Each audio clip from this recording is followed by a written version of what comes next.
Cinema. It is the greatest, most challenging frontier in all of the arts. The intersection of creativity, philosophy, life, and the storytelling thereof. It presents to the filmmaker the greatest of challenges. A failure in any of these contexts means a failure in the film. But with the perfect execution of all, you have a timeless masterpiece.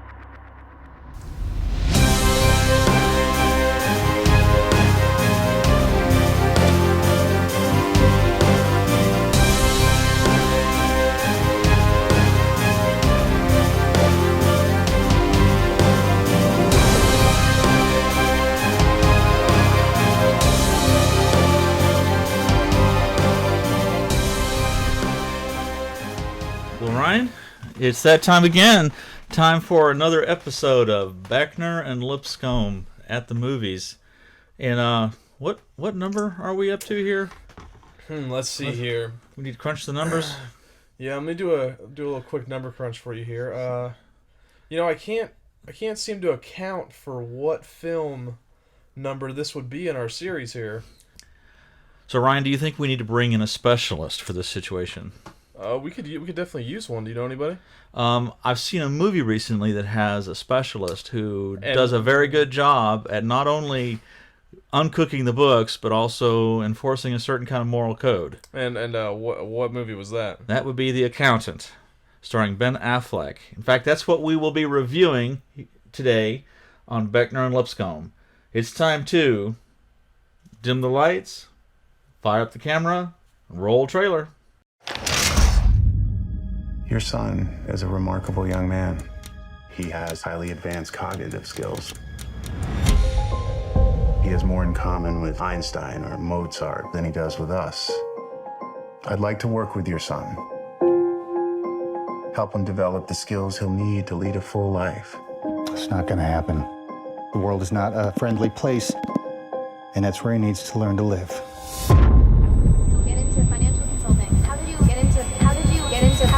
Get into financial consulting. My dad was an accountant. You know, he had the whole shtick. The dorky pocket protector. I have a pocket protector. That's a nice one.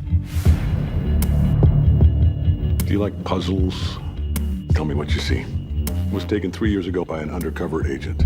It's the same person. He was spotted in Tehran, Tel Aviv, and Naples. This guy risks his life uncooking the books for some of the scariest people on the planet. Drug cartels, arms brokers, money launderers, assassins. Who survives this kind of clientele? Imagine the secrets this guy has. What are you doing here? Who are you? You're different. Sooner or later, different scares people. I have difficulty socializing with other people, even though I want to. There's people looking for you. If their secrets get too big, killing you may be the cost of doing business. If you go down this road, you can't go back. Some of my clients are quite dangerous. Why would your clients follow you? You're an accountant. We have to go to the police. Police can't protect you.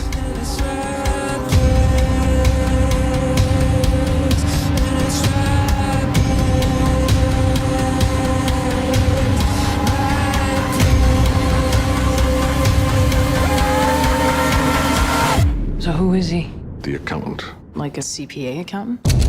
Not quite.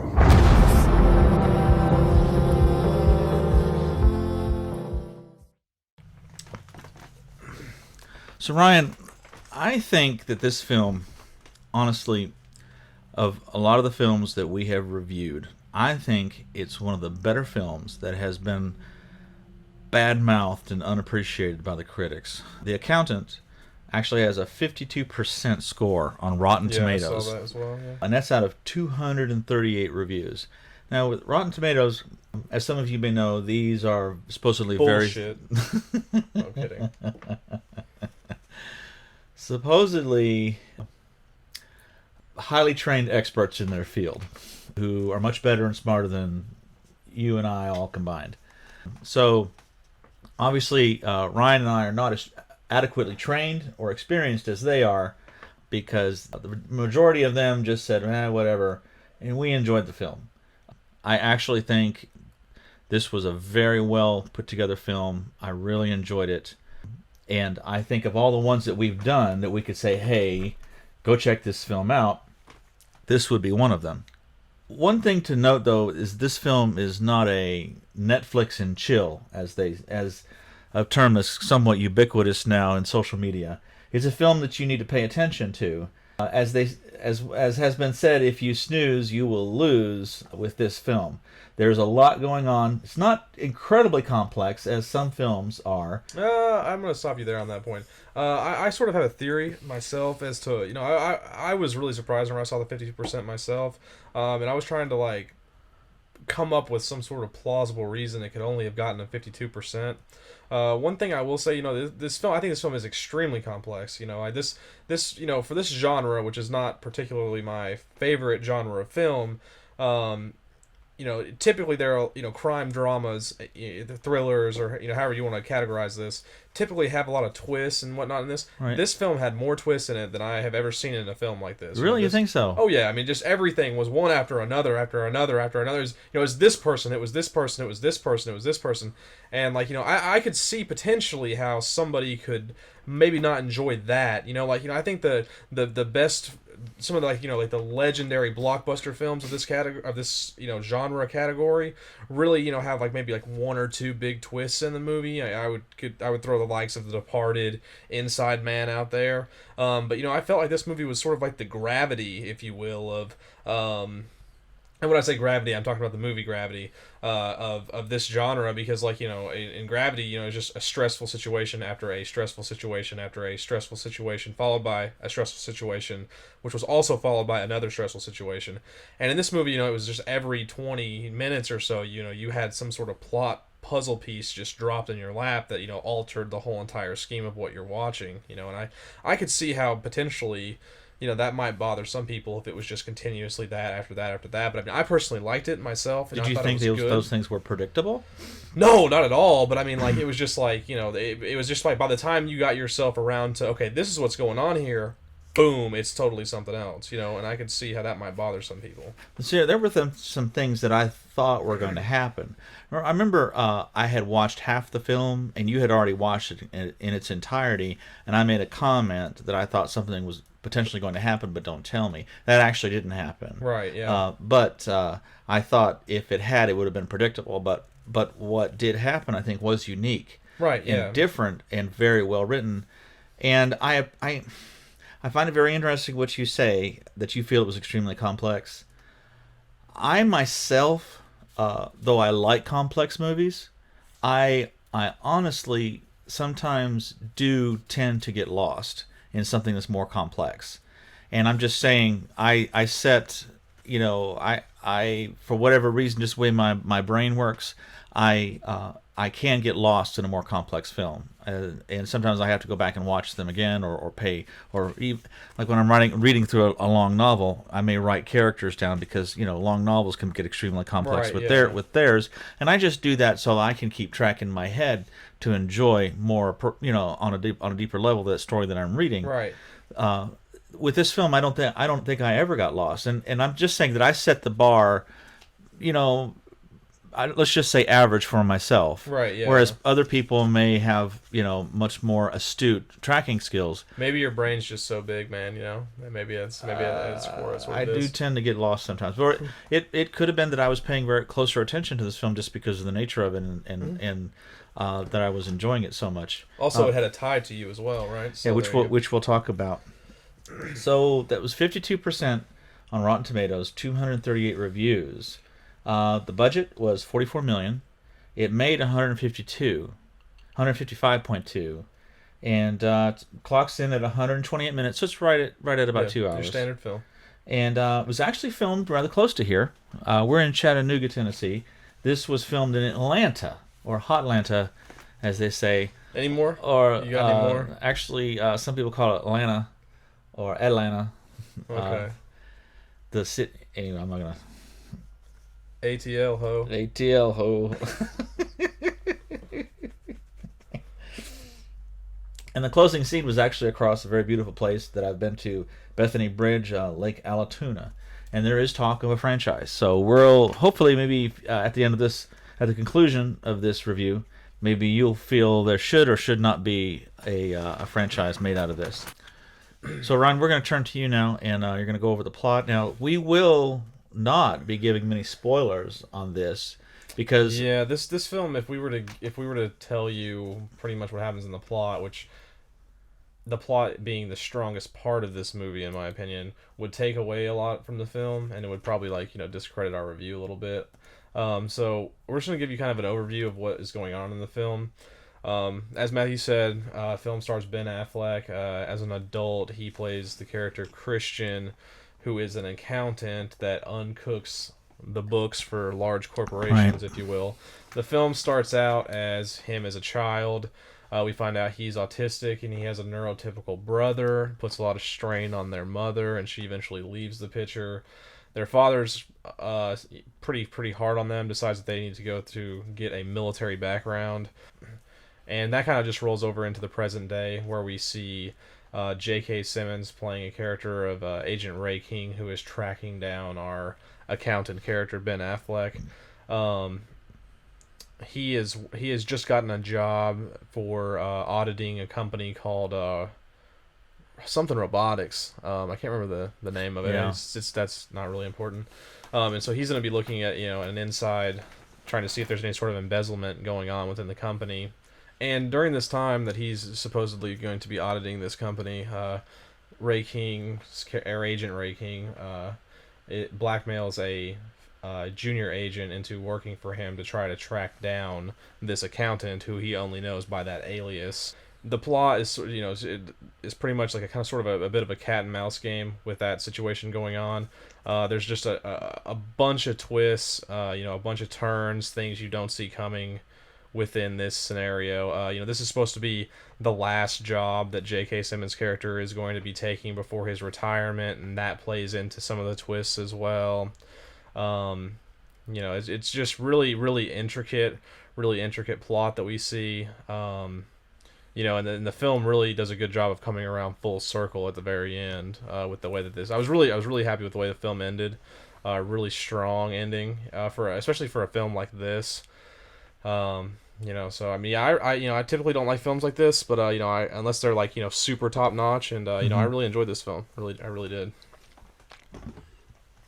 Well, there was several aspects of this film that I enjoyed. I guess the first, of course, is the fact that it touches on Aspergers. Mm-hmm. Now, when you incorporate things like this into a movie, I think it's you have to be very careful not to exploit that. Right. I felt that what this film did was very representational, and they did a very good job of using that as a plot device. I felt like Ben Affleck did a good job of embodying that character, and just the tics, like the that he has, several other aspects that you learn about his character. The fact that he was humming, or he was like singing Solomon Grundy to himself, that's a big Aspie thing as well. Yeah, potentially. No, I mean, that's a stereotype. You could look that up. I mean, there's a lot of people. I know an Asperger's kid that will hum that to himself. Interesting. That's like a super stereotype. So I was kind of like, I don't know where that came from or whatever, but that's like a really common. I didn't notice that. Asperger's itself is a constellation of things. So no two Aspies, as you say, or as one would say, are the same. I myself probably fall somewhere on that. It's referred to as a continuum. You have people who are very, very marked in their symptoms and have a lot of the classic stars, as it were, in that constellation.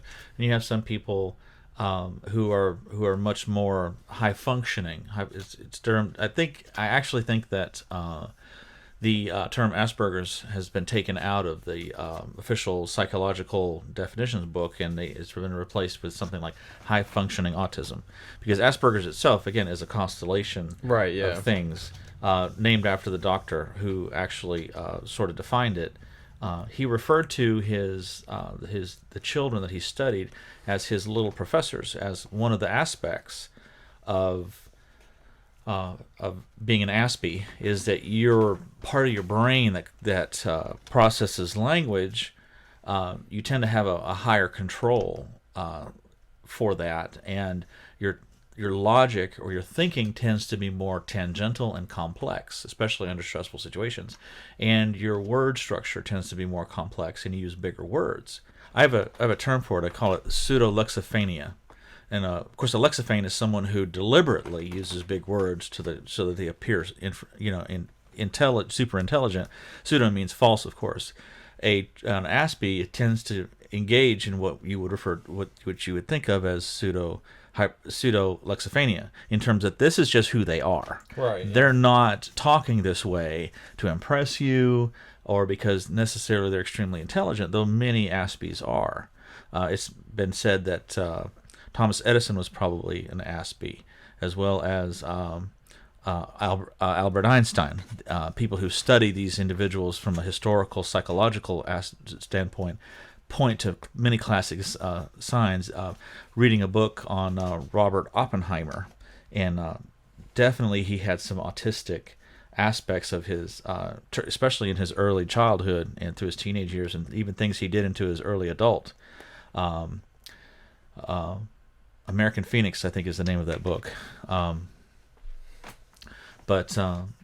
Anyway, these sort of individuals typically are slightly misunderstood generally by the people they are around, and they have difficulty sometimes forming relationships, as is a highlight in this film. Mm-hmm. Aspies do tend to be very successful in relationships when they actually are, when they have that. Sometimes it can be a little bit more challenging. And interestingly enough, that sometimes they're actually, from what I have read, actually more successful sometimes in relationships. And some of the literature suggests that the reason for that is actually that for one of the hallmarks of an Aspie is that you don't actually feel emotional love. You don't get the butterflies in your stomach, and you don't have the ooh, the poetic, right, flying through the sky, on a unicorn. You don't have this great lofty, sort of essence. It is an innate knowledge that and you feel about a certain person, that they are a good connection for you, that they're a good choice. And so a lot of times relationship choices for an Aspie are very logical, sort of like Spock. This is a logical decision. Yeah. And just as sometimes people who make decisions based on emotion, those emotions can be fleeting, but a decision that's made on logic sometimes can be more withstanding. Right. You've made a choice, and this was a good choice for you, and so you're going to follow through. But and again, that's just one aspect of autism, and there's lots of most of you who will listen to this probably have a friend or a relative who has Asperger's potentially, or who has been diagnosed. But again, I think this film did a really good job on that. Yeah, it didn't downplay it at all. It was very, very clean cut. Represented it well. Yeah. Believable acting in regards to it. So yeah, I think I agree. And there's one remaining thing that I'll say about Asperger's, and this might actually be something of note for our listeners. In this film, the character of Christian, played by Christian Wolf, a very interesting name. I wonder if there was a play there on the name, played by Ben Affleck. Asperger's, often for the person who has it, and even autism itself, if you think of a person's brain as a house with many different rooms, typically an NT, which is referred to in this film, a neurotypical, all the rooms in the house of their mind are wired for 120 volts. So you can go in and plug in, anything that you can plug, a stereo or whatever, into 120 volts.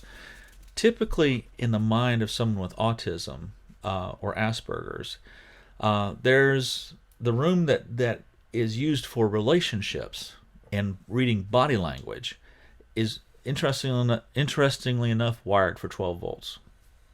Now, if you know how to light up that room, you can do a lot with 12 volts. you have to be a little creative. You have to learn how to use that, but you Right. can still light that room up, and you can do a lot of things with that 12 volts that you have.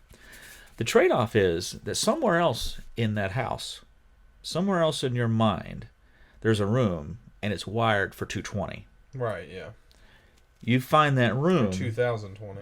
Yeah, you find that room that's wired 220, and you can run a workshop. Yeah. Yeah. You can manufacture things in that room, and Solve infinitely prime numbers. yes, we've seen as in the cube. Yeah. And in this film, Ben Affleck plays this character who typically, as in an Aspie, he has that room in his mind for relationships that's wired for 12 volts. Right. Very difficult, but that room that accounts for accounting Right. is wired for 220. Hence, he has this amazing ability to uncook books, and usually is doing it for some pretty tough guys potentially, and enforces a moral code, which is a part of the fabric of our plot. Some other aspects of this. I appreciated the story of the generational transference from one agent to the next. In the end, you realize that everything he's doing is that to prepare her, because someone has to answer the call. Someone has to be there when the phone When rings. Matt says her, he's talking about the junior agent that J.K. Simmons blackmails. For those of you that didn't make that connection, that he didn't explain. Well, very that's a little clearly bit of a right there. plot giveaway there. Well, yeah. It's that won't give too much of the film away, though. Right. Coming from the introductory into the Yeah. film standpoint, Yeah. Yeah, I mean, it's presented to you one way, and Yeah. it turns out to be another entirely. So it was good screenwriting there. Yeah. So. Another aspect of the generational is what we talked about between the father and the son, and the challenge of raising this autistic child. Right. For this man who's a military man who believes in discipline, and wants his sons to grow up to be more of a reflection of him. And so it's interesting to see how, through time and the situations, how that actually does come about. As we've talked about, it has some good twists. It's well written, and you will enjoy it. It will keep your attention. The pacing is well done. Yeah, it's not a very boring film. Not boring. There are 3 scenes that I think stand out that I enjoyed. That I felt like the actors involved did a good job, and so often, you'll watch a film and there's an important dramatic scene in that film, and it just feels like the actor is phoning it in. Like his mind is somewhere, maybe even on the next film, and he's not really engaged in this. There were three scenes that I felt the actors did a quality job in rendering the screenwriting into words and action on the screen. And the number one for me was an actual scene where the senior agent, played by J.K. Simmons, the agent's name is Ray King. He goes into an active crime scene that he has been outside monitoring, and this whole event is central to the plot of the plot of the film.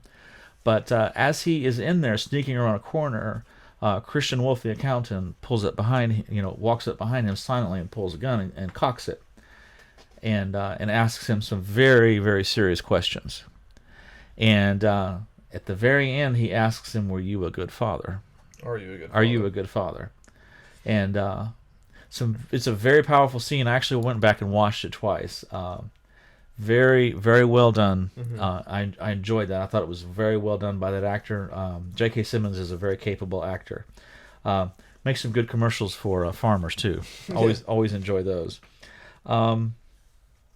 I was amused, and one of the aspects of Aspies is that they tend to have a routine.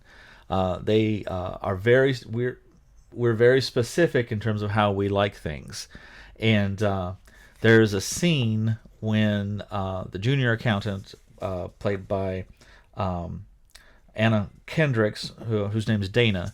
Dana gets into his Airstream. She's not the junior agent. Well, no, did I say junior agent? I meant a junior accountant. Right. And they're fleeing the bad guys, and he tells her to wait outside, and she gets impatient and goes into his Airstream, and he executes the Aspie reaction really, really well. You're messing up my routine. You're not supposed to be here. I enjoyed that. If you know Aspies and you know how an Aspie tends to be, you'll enjoy that. You'll enjoy that scene as well, and then also the conversation that they have on the couch about relationships. I felt like that was done very well as well. Yeah, I also I want to say one thing about that too. I'm trying to talk about this without like spoiling too much of the plot here. Something that I thought was interesting too was the one relationship that we come to find that he does have with someone is someone that he wouldn't have to read body language with that necessarily, which I thought was a pretty interesting little touch as well. On top of that, you'll find that out whenever you watch the film. Yeah. But the one relationship that we find out that he does have, is a very interesting relationship within itself. And I think it fits into that whole autism thing extremely well as well. I could see that being a successful relationship because of those. There's been talk that this could be a franchise. Right. It could be more. Attack of the Autistic Accountants. And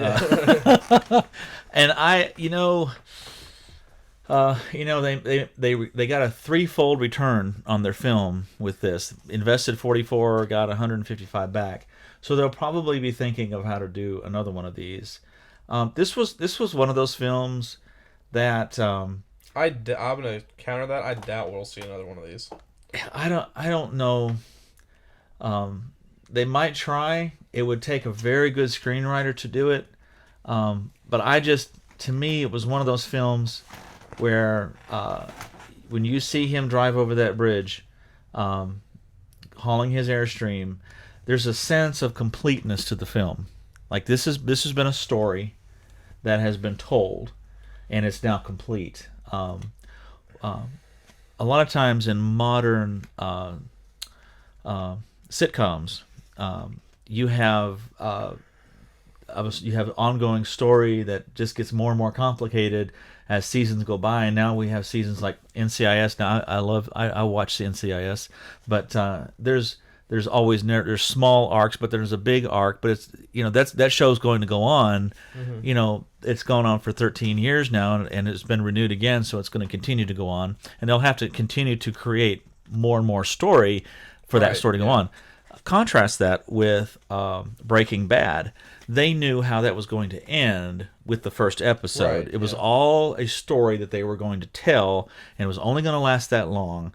And that will often bring about tighter, more elegant, and purposeful screenwriting. Right. And deeper characters, because you know what you're doing with that, and you know what you're going to do in the future, rather than leaving everything open-ended. I felt like this was not an open-ended story, that this was a beginning and an end, and that was one of the aspects that made me feel good about the film. Yeah. Now they may try. I just don't know. I don't know how well that will go. But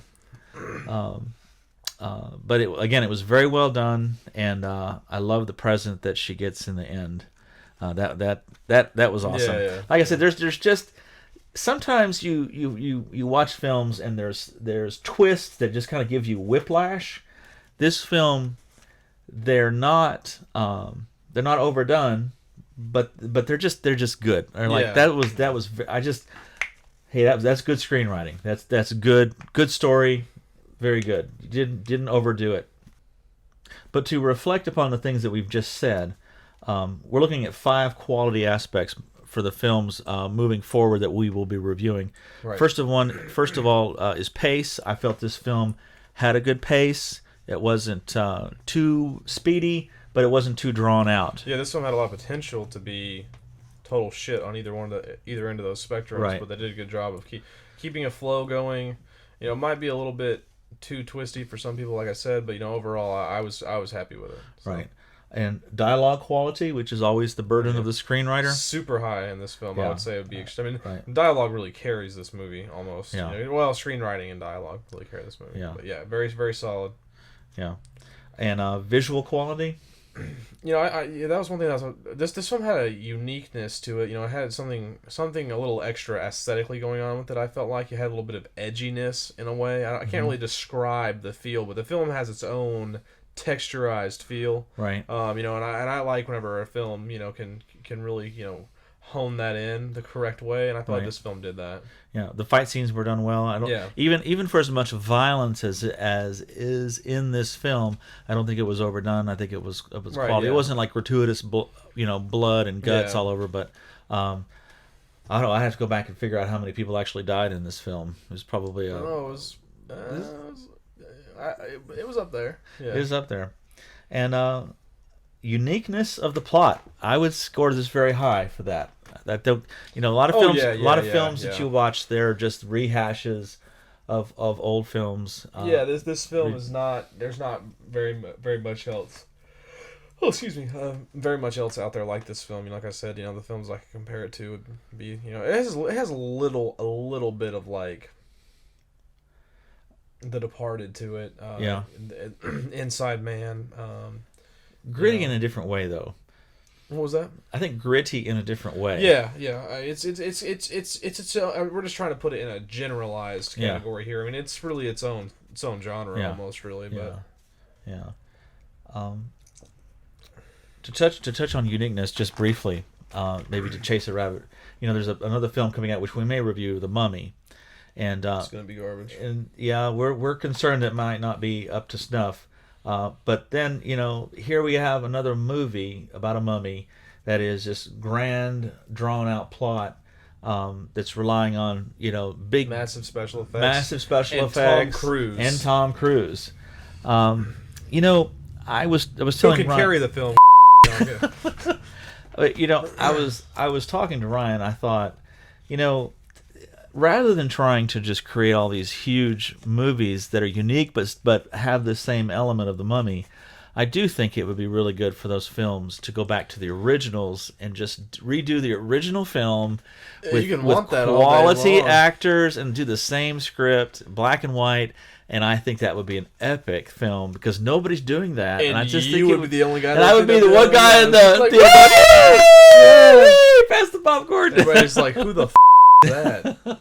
As my voice echoes off the walls. My counter to what Matthew was saying about that is that's not going to sell in 2017. You know, it doesn't matter what, you know, like how you want to look at that. You know, what is selling right now in this modern age is super HD special effects. You know, if you look at the last most successful movies, you know, this Marvel superhero burst that came out, you know, all special effects, man. Yeah. You know, the plot is minimalistic in those films, really. You know, it's compared to what, you know, people are going to see them for.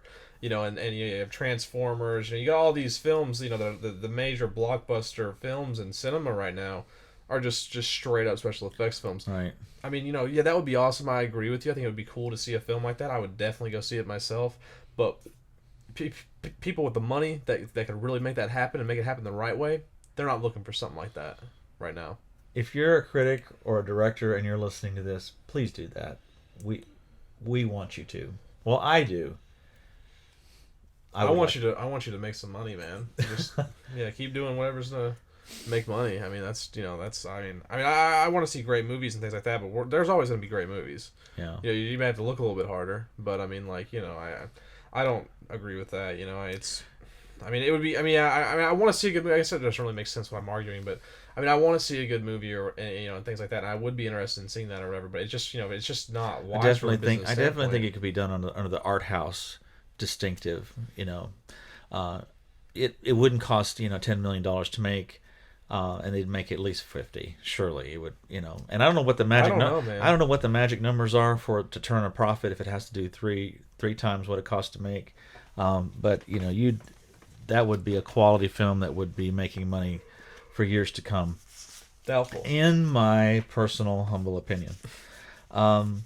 So films that this, you mentioned The Departed. You know, this film reminded me, interestingly enough, of The Professional, which you have not seen as of now. I have not. This is something we will attempt to rectify. We may actually do.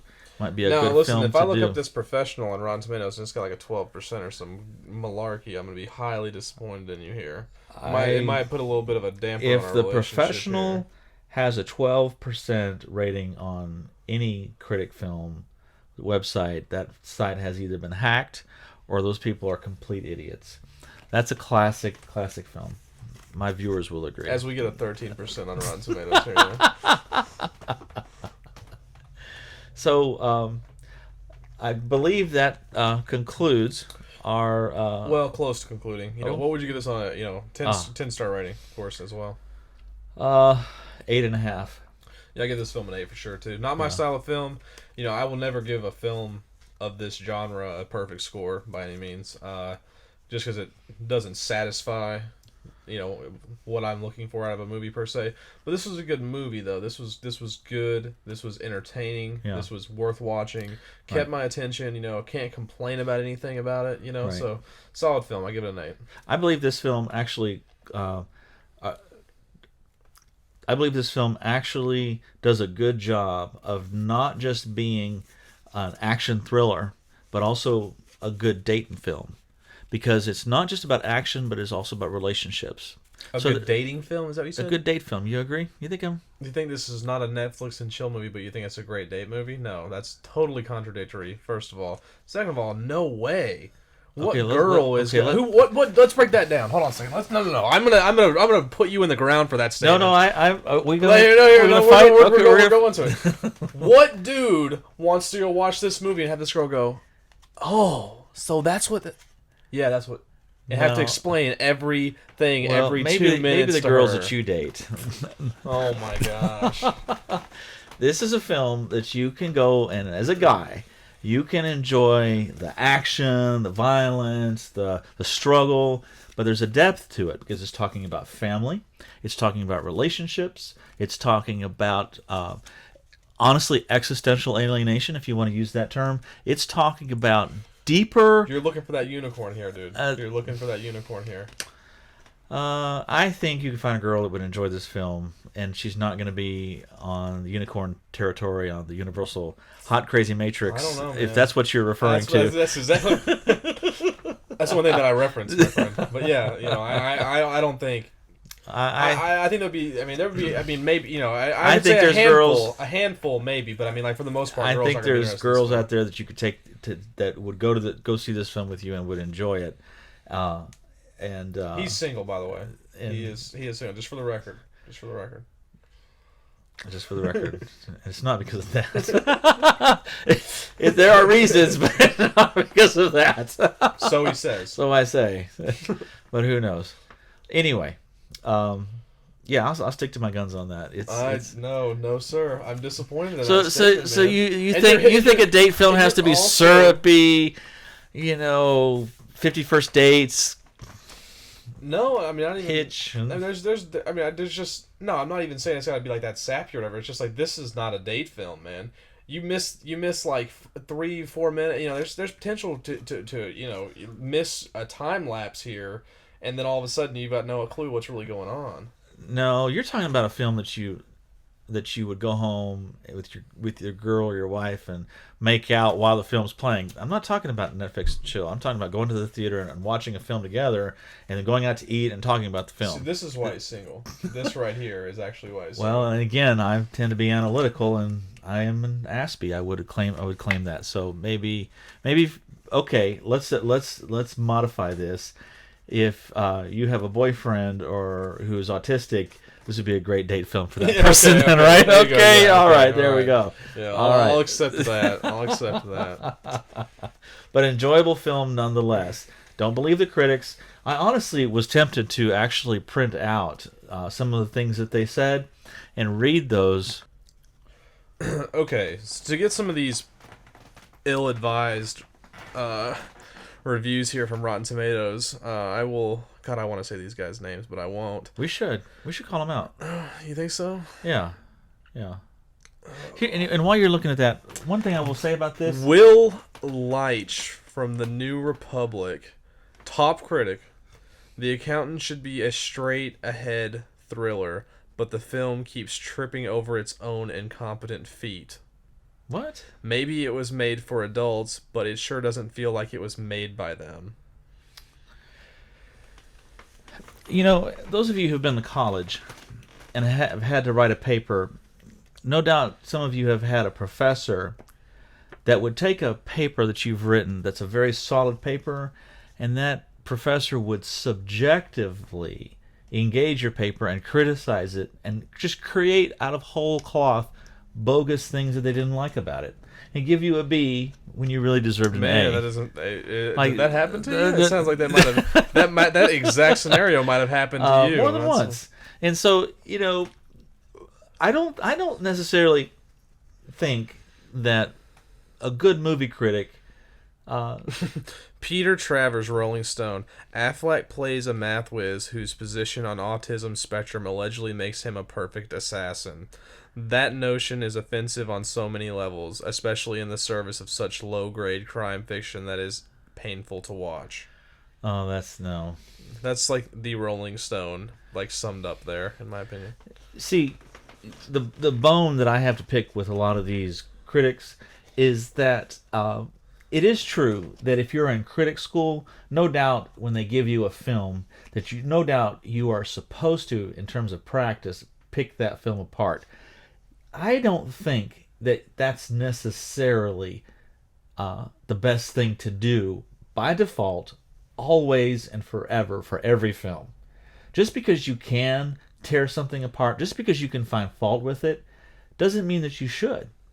Doesn't mean that you have to tear apart a film and declare it trash when it is actually a good film. Because there is not a single film that has ever been made that is literally perfect. Because anybody could come and find fault with it, find things that are wrong with it, and in the end, you're just a blowhard. Because the film is still good, it's still excellent quality.